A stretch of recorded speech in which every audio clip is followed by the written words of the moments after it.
And so Steve, I know, your journey didn't start with this blueprint. Can you walk us through your experience with trying to build this solution internally and some of the things that you found from that? Yeah, so this would be like the money question here, right? Build or buy. And without a doubt, with 18 years of doing this, it's buy a solution. Because we know that we bought into QuickLaunch because we know the buying a solution way of doing things just works, because we've been doing it 18 years ago. We bought the SAP Business Objects, and we've been using it since then. But now that we want to move to analytics and Power BI, we're doing the same thing with QuickLaunch.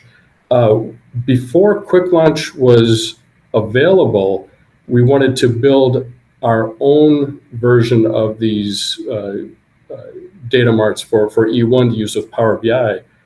And we teamed up with, we tried twice doing this, and we teamed up with 2 platinum level partners that Microsoft introduced us to and recommended them. And they were very good.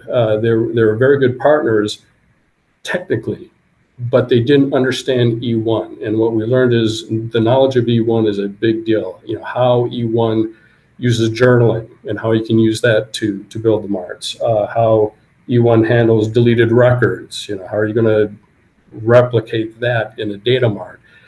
So on and so forth. So we tried 2 times over a year and a half with 2 different platinum preferred partners for Microsoft.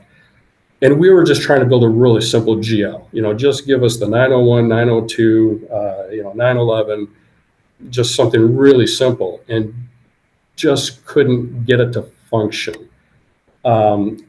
And what I like to kind of boil it down is what we paid for these 2 failed attempts to build just a single simple GL solution was way more than we paid for an entire QuickLaunch solution across all the modules, fully implemented. So there's your money answer to the money question: build versus buy.